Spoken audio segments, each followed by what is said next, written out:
Andhra Pradesh cabinet సమావేశం 2 గంటలకు పైగా కొనసాగుతుంది. సీఎం చంద్రబాబు అధ్యక్షతన పలు కీలక నిర్ణయాలను మంత్రులు తీసుకున్నారు. రాజధానిలో భూ కేటాయింపులపై మంత్రివర్గ ఉపసంఘం నిర్ణయాలకు ఆమోదం తెలిపారు. చేనేత కార్మికులకు 200 యూనిట్ల ఫ్రీ కరెంట్, మరమగ్గాలకు 500 యూనిట్ల ఫ్రీ కరెంట్, నంబూరులో వీవీఐటీయూకు ప్రైవేట్ వర్సిటీ హోదా, అనంతపురం సత్యసాయి జిల్లాలో రెన్యూవబుల్ ఎనర్జీ ప్లాంట్ ఏర్పాటుకు కేబినెట్ ఆమోదం తెలిపింది.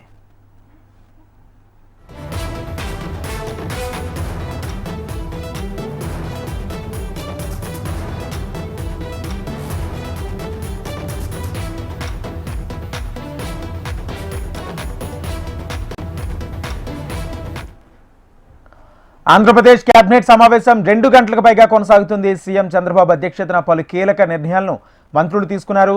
రాజధానిలో భూ కేటాయింపులపై మంత్రివర్గ ఉపసంఘం నిర్ణయాలకు ఆమోదం తెలిపారు. చేనేత కార్మికులకు 200 యూనిట్ల ఫ్రీ కరెంట్, మరమగ్గాలకు 500 యూనిట్ల ఫ్రీ కరెంట్, నంబూరులో వీవీఐటీయూకు ప్రైవేట్ వర్సిటీ హోదా, అనంతపురం సత్యసాయి జిల్లాలో రెన్యూవబుల్ ఎనర్జీ ప్లాంట్ ఏర్పాటుకు కేబినెట్ ఆమోదం తెలిపింది.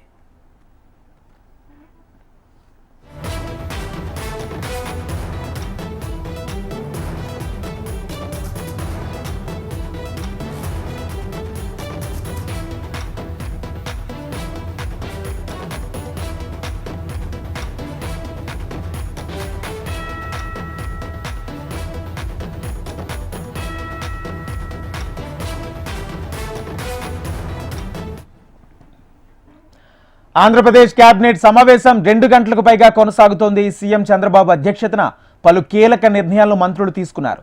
రాజధానిలో భూ కేటాయింపులపై మంత్రివర్గ ఉపసంఘం నిర్ణయాలకు ఆమోదం తెలిపింది. చేనేత కార్మికులకు 200 యూనిట్ల ఫ్రీ కరెంట్, మరమగ్గాలకు 500 యూనిట్ల ఫ్రీ కరెంట్, నంబూరులో వీవీఐటీయూకు ప్రైవేట్ వర్సిటీ హోదా, అనంతపురం సత్యసాయి జిల్లాలో రెన్యూవబుల్ ఎనర్జీ ప్లాంట్ల ఏర్పాటుకు కేబినెట్ ఆమోదం తెలిపింది.